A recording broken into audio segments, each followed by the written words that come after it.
Hello everybody and welcome back to PÖFF TV. My name is Päike Triinu Tamm and we are right in the heart of Black Nights Film Festival 2024. And today I'm very happy because we have in the studio with me a very brilliant director from Estonia, Rasmus Merivoo, with his new film Alien 2 or Return of Valdis in 17 chapters. And I think it's safe to say that this man definitely puts some specific special powder in his works because all of the Estonians definitely are crazy about the things he have done. So I'm very curious to get to know more. So let's give a warm round of virtual applause to Rasmus. Hello. Hello. How are you? I'm fine. As a traditional Estonian, we are fine. We are never good. Yeah, I'm happy and what else can I say? I like it. Yeah, I like it. I mean, for Estonians, it's tough times because we have very small amount of sunlight that... So it's. I think it's enough. It's understandable that we're doing fine. So, as a quick introduction, maybe you could briefly summarize what is your film Alien 2 about? Well, first of all, it's a sequel to my film school graduation. Mm-hmm. That was almost 20 years ago. Both of these films, they are about the crazy times, I think, that we are having right now. In the website of PÖFF, it was said that this is a film about being Estonian. I don't know about that, but it's of course it's true also, yeah. Because I am Estonian, and whatever I do, it is somehow reflecting our country's life also here, what we do here. But yeah, how can I summarize it really quickly? 20 years have passed since aliens abducted Valdis, the main character in the first film, or the name character. And now he's coming back, and the world has changed. Valdis has not. So basically that's where we will start. Okay, yeah. I think this comeback was definitely something that, as I mentioned, all the Estonians were waiting for, but you mentioned it was 20 years ago. I think like many things changes in people's lives with that many years. So how hard was it, or what was the process like to get everyone back? Well, I like to keep things secret. No. That's what I like. I like to do it alone in my own home without any distractions from outside world. This project started in the height of the Corona pandemic, so it was really great time to be alone at home. Of course, my family also lives there, but I go upstairs at night and start doing my own weird things. When I had finished the script, this was the place where I wanted to ask the actors, for example, that what do you think about this? Of course, I was a little bit nervous because 20 years has passed and people have grown like apart also. Some old friends are not friends anymore, things like this happened. And also, why did I start to write this movie? It was also that all these fears, they were really heightened. I live in a small community, so it was really visible there that people have changed, and because their fears are different. When their fears collide, like in the pandemic where, we had lockdowns and some people wanted to vaccinate everybody, and some people wanted to ignore it altogether and fight against this whole fighting of pandemic, and it made these relations really tricky with people. And so I didn't know what was going to happen when I write it, and after that, what would the people say, the actors, do they want to be part of it or not? But what would have happened if they would have said no? A couple of them said no. Okay, but like... Different reasons. The ones who they felt home inside this material. Yeah. Mm-hmm. So I was just, waiting with my fingers crossed, but it all worked out.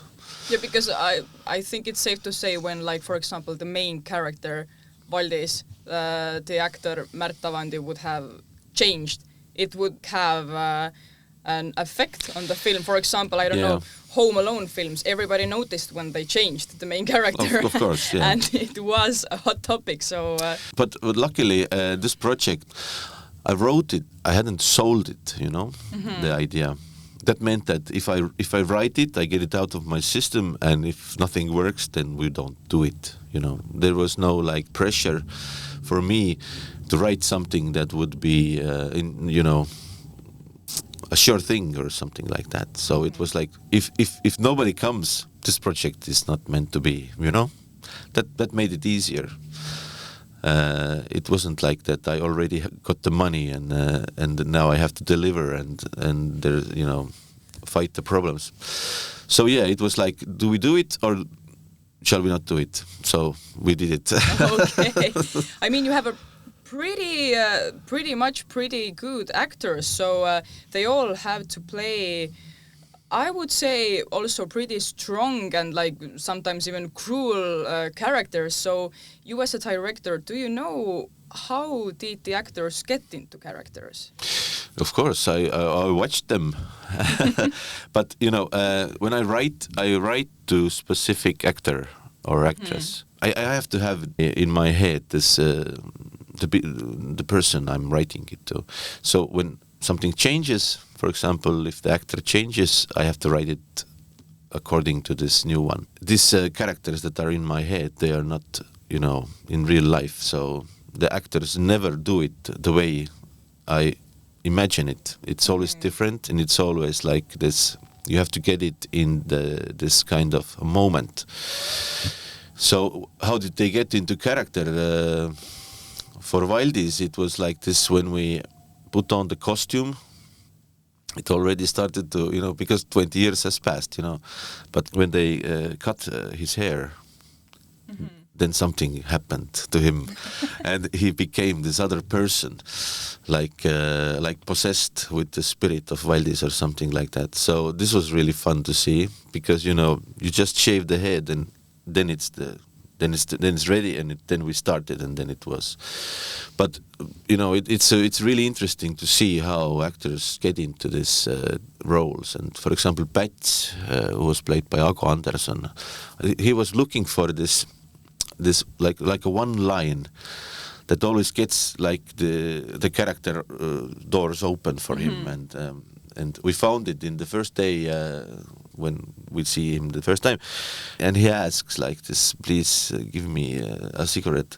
It's like the character inside the character, because he's this kind of a weird animal, like in the dumpsters doing his stuff, but he has to come and ask for a cigarette or whatever.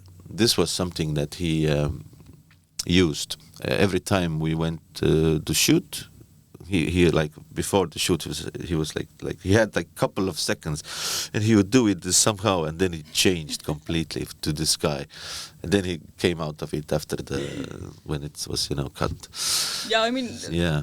At the end of the day, every actor has their own things to do to really get into role. But in the best way, your film is quite offensive. Did you at any point fear that it won't launch in cinemas?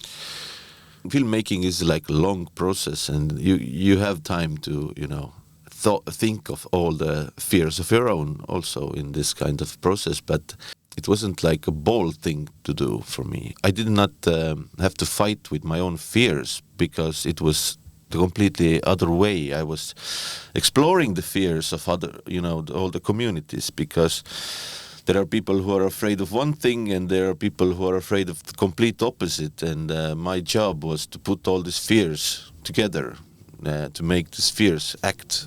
It's like this experiment where you put it to reaction and see what happens. And this happened with me when I was writing it.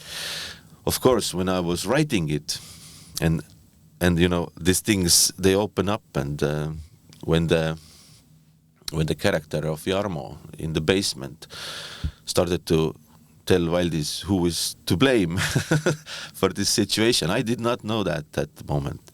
So when he said it, of course, that made me pause it for a bit to think that, is this the right direction? Like the voice of reason or something that came also and asked me, is this okay? Do you think this will go like well? But it was immediately cut. You know, I cannot stop. You know, if the character says that this is it, okay, let's go along, because it's moving. It's when I start to write, whatever I think before that, it doesn't matter in a second, because the characters take over. It's their lives. They will tell me what they want to do and who is to blame, and I have to just go along, because it's like I didn't have the answer for it before it happened. I had to analyze it afterwards. It was like a process of this kind, because, you know, you will put all these fears together and it will start to do weird, crazy things, and then you suddenly realize what is it, you know, talking about. Yeah, so it definitely is some kind of psychological thing that people will come from cinema, from watching your film, and they will think I had a good laugh, but they probably won't even realize they were laughing at themselves in some way. Sometimes it needs more time, you know, to reflect the correct things, because, you know, when you go in, you know, see yourself in the mirror, you don't see yourself. You just see the last thing that you wanted to change about yourself, and then you don't see the big picture. And when you know, after 20 years, you look at the picture of yourself, and you see completely different things. What was I thinking about? This was, you know, it's the same thing. Yeah, that's with film, and I think that the film it became very on the spot. I mean, in this kind of zeitgeist kind of way, and I think it might need a little bit more time to be, you know, reflected correctly, because, you know, the fears are still out there. Some people who watch my films, or this last film, for example, they have fear of me, because Valdis and all these other characters, they don't care about the rules. It's their own way of life in this imaginary little town that all my movies are, you know, based in. I would really love to ask you more and more questions, but time is pressing on. But I really want to ask last two. So first one, is it right the first appearance of your film was on the 1st of April, 2024? Yes. Was it on purpose, the date?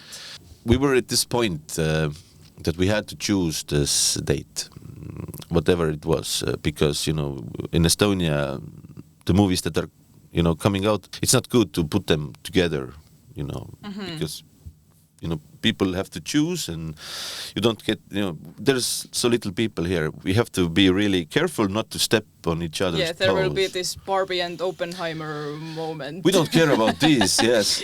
Yeah, of course, yeah. We could do that also, you know, let's go together and let's, you know, watch 2 movies. There wasn't any good dates available except for in the April. And I thought that at April, they said that if we come in May, nobody will go to the cinema in Estonia. So it was April. We had to do it to April, and, you know, 1st of April, it was good. Yeah, I also think it's good. It's like you will remember the day. Yeah. If you say it's 3rd of April, it doesn't mean anything. 1st of April, yes, let's do it. And other thing was that it was a secret. We made it in secrecy. We didn't want anybody to know. And then 1 month before that, we told everybody that the sequel is coming on the 1st of April. And immediately it made this response that, is this a joke? Yeah. Or is this real? So you get like you can have a conversation. Promo for your... So yeah, we didn't need to do anything more. We it just promoted said, itself. We just said it's 1st of April, and then people started to, you know, discuss, is this real? Is this not real? We didn't have any trailer or something. We just, you know, I think it worked. Yeah. Okay.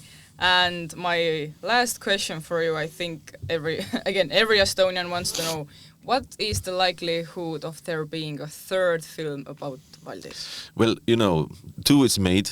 You know, we have this old saying that, you know, you need a 3rd. We talked with cast. Of course, we were like having fun because of this. You know, there's 20 years past. You know, for everybody, this is like, really? Has it been so long? And, you know, coming together after 20 years, it was really an experience. So yeah, we thought that we should definitely come together again, but maybe after 20 years. Okay, let's see. So we have uncovered so much interesting. Thank you for coming. I mean, for such a small country as Estonia, you collected, if I remember correctly, more than 100,000 viewers from the cinema. As we are talking about Estonia, this is a pretty big amount. So I mean, you have already made history. So what I really liked about was this, that I don't think that this has ever happened here, but because we had a premiere in like 80 places at once. Yeah. So that means that, at 7 on first, I don't remember what time it was. There was like all the cinemas in Estonia were I packed. remember all these Facebook events of first showings. Yes, everybody wanted to do it. And so that meant that all in Estonia, everybody pressed play at the same time. So it felt like it was like this vibe that, we are laughing here in Tallinn, but in Kohtla-Järve people are doing the same and everywhere. So it was like bigger than me. I can only guess it was a great experience. So thank you for coming. Thank you for sharing all these things with us. And I hope you have a very pleasant festival. And for you, my dear viewers, thank you again for turning back to PÖFF TV, and I hope you have a wonderful experience in Black Nights Film Festival 2024, and see you next time with new guests. Thank you. Thank you.